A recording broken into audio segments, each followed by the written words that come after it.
সকালে অ্যালার্ম বাজে, আপনি চোখ খোলেন কিন্তু উঠতে ইচ্ছে করে না, শুধু শুয়ে থাকতে চান ছাদের দিকে তাকিয়ে। কোনো কারণ নেই, কোনো ব্যাখ্যা নেই। পরিবার বলে অলস হয়ে গিয়েছিস, বন্ধুরা বলে একটু বাইরে যা, আর আপনি ভাবেন আমার কি আসলেই কোনো সমস্যা আছে? আজকে এই প্রশ্নের উত্তর দেব, কারণ এই দুটো পার্থক্য যদি আপনি না জানেন, আপনি ভুল সমস্যার ভুল সমাধান খুঁজবেন আর জীবনটা আরো কঠিন হয়ে যাবে। আচ্ছা, আপনাকে একটা প্রশ্ন করি, সারাদিন বিছানায় পড়ে থাকা এটা কি শুধু অলসতা? অনেকে বলবেন হ্যাঁ, কিন্তু আমি বলবো সব সময় এটা অলসতা না। কারণ অলসতা আর ডিপ্রেশন দেখতে একই রকম মনে হলেও ভেতরে এরা সম্পূর্ণ আলাদা, এবং এই পার্থক্যটা না বোঝার কারণে হাজারো তরুণ নিজেকে দোষ দিতে দিতে আরও গভীরে তলিয়ে যাচ্ছে।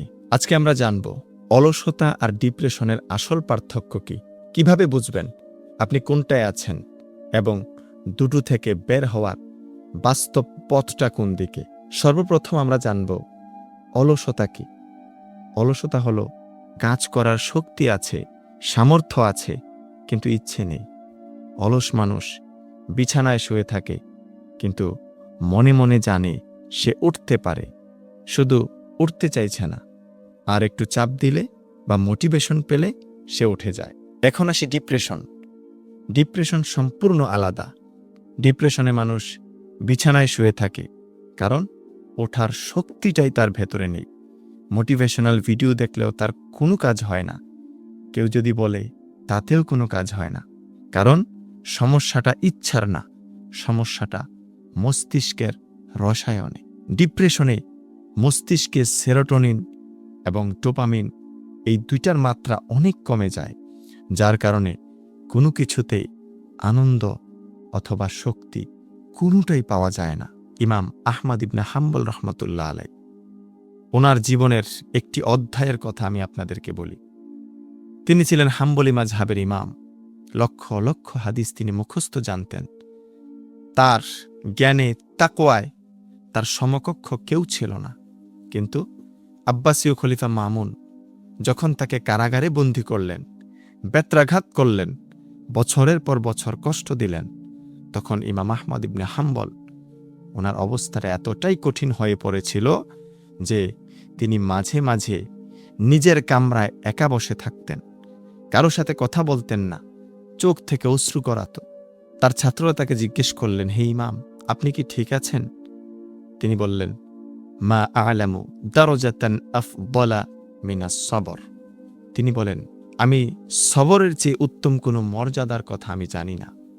এবং তিনি প্রতিদিন ফজরের পর কোরআন তেলাওয়াত করতেন, দুপুরে হাদিস পড়াতেন, রাতে তাহাজ্জুদে দাঁড়াতেন। তার এই রুটিনটাই তাকে বাঁচিয়ে রেখেছিল। এই যে ঘটনাটা আমি আপনাদের সামনে উপস্থাপন করলাম, এখান থেকে আমরা কি শিক্ষা নিতে পারি? এখানে মূল শিক্ষা হচ্ছে, যখন সব কিছু ভেঙে পড়ে যায়, তখনও একটা রুটিন ধরে রাখাই মানুষকে টিকিয়ে রাখে। অনেকেই মনে করেন ডিপ্রেশন মানে ঈমান দুর্বল। এটা সম্পূর্ণ ভুল কথা।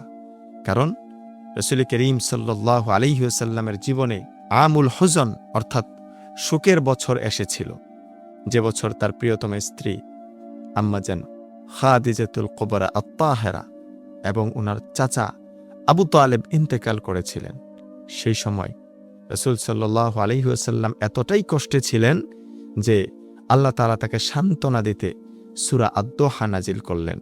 ওয়াদ-দোহা ওয়াল-লাইলি ইযা সাজা মা ওয়াদ্দাআকা রাব্বুকা ওয়া মা ক্বালা। শপথ পূর্বাহ্নের, শপথ রাতের, যখন তা স্তব্ধ হয়ে যায়, আপনার রব আপনাকে পরিত্যাগ করেননি এবং আপনার প্রতি বিরক্তও হননি। এখান থেকে আপনি কি বুঝলেন? যখন রাসূল করিম সাল্লাল্লাহু আলাইহি ওয়াসাল্লাম কষ্টে ছিলেন, আল্লাহ বললেন, আমি তোমাকে ছেড়ে যাইনি। আপনিও যখন বিছানা থেকে উঠতে পারছেন না, আল্লাহ আপনাকেও ছেড়ে যাননি। হযরতে ইউসুফ আলাইহিস সালাম মাছের পেটে ছিলেন, চারদিকে অন্ধকার, একা, নিঃশ্বাস নেওয়ার জায়গাটুকু পর্যন্ত ছিল না। এর চেয়ে বড় ডিপ্রেশন আর কি হতে পারে? কিন্তু সেই ভয়াবহ মুহূর্তে তিনি কি করলেন? তিনি বললেন, লা ইলাহা ইল্লা আনতা সুবহানাকা ইন্নী কুনতু মিনাজ জালিমিন। তিনি বললেন, আল্লাহ ছাড়া কোনো মাবুদ নাই, আপনি পবিত্র, নিশ্চয়ই আমি সীমা লঙ্ঘনকারীদের অন্তর্ভুক্ত ছিলাম। এই কথা যখন বললেন, আল্লাহ পাক রব্বুল আলামিন কি জবাব দিলেন? আল্লাহ তাআলা বললেন, ফাস্তাজাবনা লাহু ওয়া নাজ্জাইনাহু মিনাল গাম্মি।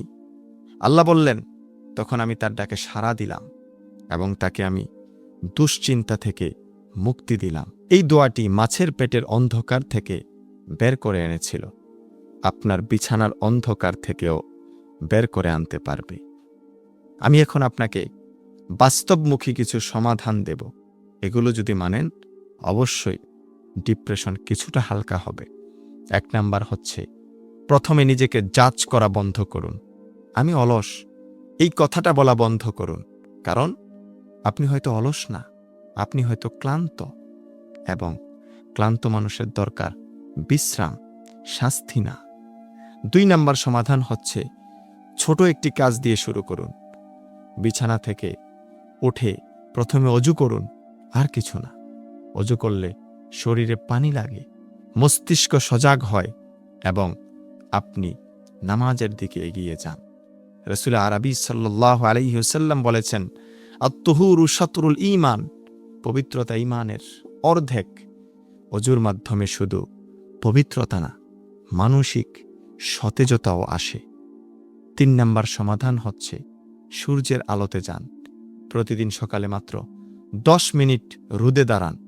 সূর্যের আলো মস্তিষ্কে ভিটামিন ডি এবং সেরোটোনিন তৈরি করে। এই দুটোই ডিপ্রেশনের বিরুদ্ধে প্রাকৃতিক মহা ঔষধ। ফজরের নামাজের পর বাহিরে কিছুক্ষণ থাকুন। এটা শুধু সুন্নত না, এটা বিজ্ঞানসম্মত। 4 নাম্বারে রুটিন তৈরি করুন। ডিপ্রেশনের সবচেয়ে বড় শত্রু হলো রুটিন। একদম ছোট্ট রুটিন করুন। ফজরে উঠব, নামাজ পড়ব, 10 মিনিট হাঁটব, একটা কাজ করব শুধু। এই 4টাই যথেষ্ট আপনার শুরুর জন্য। 5 নাম্বার সমাধান হচ্ছে, কারোর সাথে কথা বলুন। হযরতে আলী রাদিয়াল্লাহু তাআলা আনহু বলেন, হাদ্দিসুন নাস বিমা ইয়ারিফুন। তিনি বলেন, মানুষের সাথে তাদের বুঝার মতো করে কথা বলো। আপনার কষ্টের কথা কাউকে বলুন।